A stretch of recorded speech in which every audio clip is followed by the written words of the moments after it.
매일 성경 묵상을 돕는 해설 가이드입니다. 안녕하세요. 묵상 코치입니다. 함께 읽고 나눌 말씀은 잠언 17장 15절에서 28절까지 말씀입니다.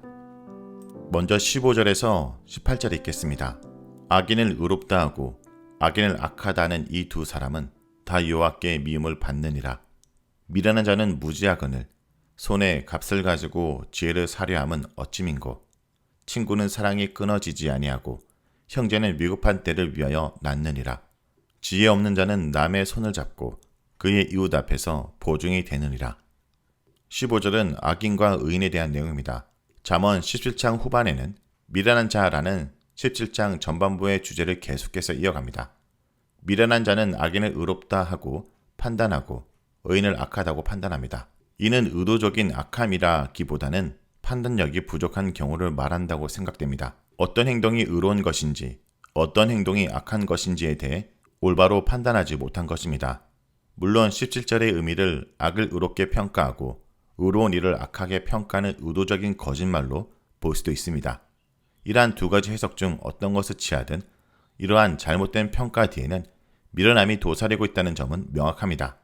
미련한 자는 선과 악을 구별하지 못합니다. 16절은 지혜의 가치에 대한 내용입니다.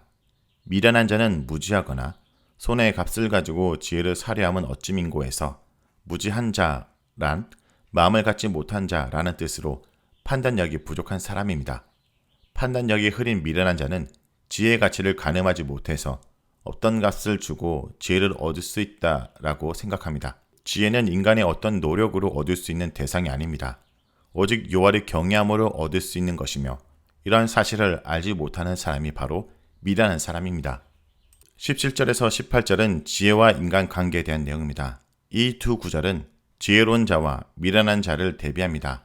지혜로운 자는 하나님께서 자신에게 주신 공동체의 구성원들에게 사랑과 도움의 손길을 베풉니다.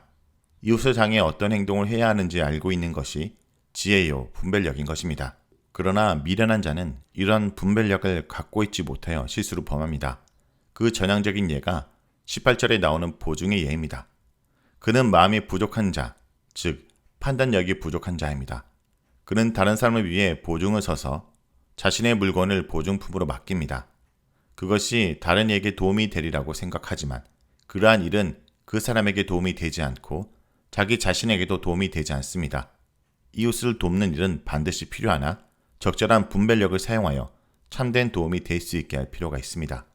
19절에서 22절 읽겠습니다. 다툼을 좋아하는 자는 재갈을 좋아하는 자요 자기 눈을 높이는 자는 파기를 구하는 자니라. 마음이 굳은 자는 복을 얻지 못하고 혀가 패악한 자는 재앙에 빠지느니라. 미련한 자를 낳는 자는 근심을 당하나니 미련한 자의 아비는 낙이 없느니라. 마음의 즐거움은 양약이라도 심령의 근심은 뼈를 마르게 하느니라. 19절에서 22절은 미련함의 결과입니다. 참된 분별력을 갖지 못하게 되면 여러 가지 잘못된 실수를 범하게 됩니다. 그 첫 번째 경우가 다른 사람과 다투거나 다른 사람 앞에서 자기를 높이려고 하는 것입니다. 다툼으로써 자신에게 유익을 가질 수 있다라고 생각하고 다른 사람 앞에 자신을 높임으로 이익을 깨할 수 있다라고 생각하는데 그것이 바로 미련함이며 그 결과가 죄를 범하게 되고 스스로 멸망할 뿐입니다. 둘째, 이러한 자는 또한 그 마음, 즉 판단력이 굽었고 그래서 또한 혀도 굽었기에 어떤 말을 해야 할지 알지 못하게 됩니다. 여기서 한 가지 분명히 기억해야 될 사실은 마음, 곧 판단력이 굳게 되면 그 결과로 혀도 굳게 된다는 점입니다. 내면의 미련한 모습이 깃들게 되면 그 미련함은 겉으로 나타나게 되는데 특별히 혀를 잘못 사용하는 실수로 이어질 수 있다는 것입니다. 이러한 언어의 사용 문제는 27절에서 28절의 언어 생활에 대한 언급으로 자연스럽게 이어지게 됩니다. 21절에서 22절은 미련함의 결과입니다. 21절에 의하면 미련한 자는 자신의 부모에게 근심을 끼치게 됩니다. 21절은 25절과 사실상 같은 내용을 보여줍니다. 부모에게 근심을 끼친다라는 것은 미련한 자가 속한 가장 기본적인 공동체인 가정에서 행복과 평안의 결과를 낳지 못하는 매우 심각한 영향을 미치게 됨을 의미합니다. 22절에 미련한 자는 자신의 내면에 끼치는 결과로서 마음이 상하게 되어 육신의 건강까지 해치게 됨을 지적하고 있습니다. 이에 반하여 마음이 즐거운 사람은 큰 유익을 얻게 됩니다. 미련한 사람이 되느냐 아니면 지혜로운 사람이 되느냐에 따라 육신과 삶의 행복과 안녕이 좌우된다는 사실을 엿볼 수 있습니다. 23절에서 28절을 읽겠습니다. 악인은 사람의 품에서 뇌물을 받고 재판을 굳게 하느니라. 지혜는 명철한 자 앞에 있거늘 미련한 자는 눈을 땅 끝에 두느니라. 미련한 아들은 그 아비의 근심이 되고 그 어미의 고통이 되느니라. 의인을 벌하는 것과 기인을 정직하다고 때리는 것은 선하지 못하니라. 말을 아끼는 자는 지식이 있고 성품이 냉철한 자는 명철하리라. 미련한 자라도 잠잠하면 지혜로운 자로 여겨지고 그의 입술을 닿으면 슬기로운 자로 여겨지느니라. 23절에서 26절은 미련함이 공동체에 미치는 결과입니다. 미련한 사람은 자기 자신과 가족뿐 아니라 공동체 안에서도 해악을 끼치게 됩니다. 그는 뇌물을 받고 재판을 굳게 합니다. 여기서 재판이란 미시파트라는 단어로 공의로 해석할 수 있습니다. 즉 미련한 자는 공동체 안에서 지켜야 하는 공의까지 어그러지게 만듭니다. 그 이유를 24절에서 찾을 수 있는데 미련한 자는 눈을 땅끝에 두기 때문입니다. 미련한 자가 생각하는 바가 현실과 얼마나 동떨어져 있는지 묘사하는 문구입니다. 미련한 자는 공동체 안에서 이루어져야 될 공의에 전혀 관심이 없는 것입니다. 여기서 미련한 자가 부모에게 근심거리가 된다라는 언급이 21절에 이어 다시 한번 언급됩니다. 미련한 자는 의인을 벌하고 정직한 기인을 때리는데 이것 역시 공동체 안에서 잘못된 영향을 미치게 되는 현상에 대한 언급입니다. 미련한 자는 결국 공동체에 유익을 끼치기는커녕 여러 해악을 끼치게 됨을 알 수 있습니다. 27절에서 28절은 지혜자와 말의 관계입니다.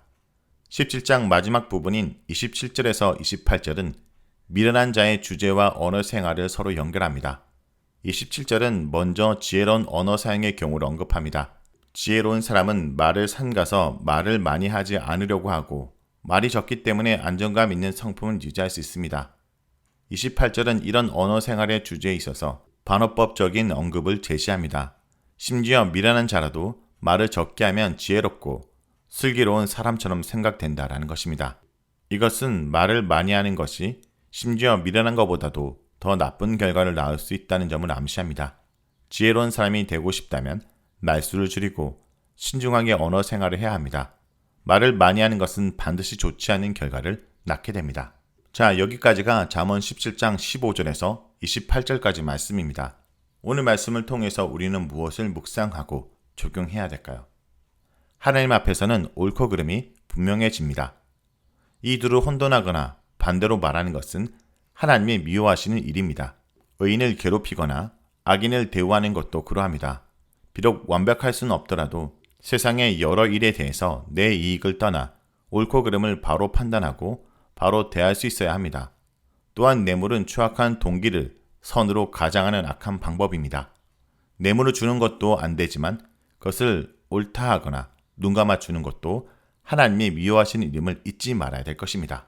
오늘 하루도 하나님이 주신 지혜로 옳고 그름을 분별하는 지혜로운 사람으로 살아가길 간절히 기도드립니다.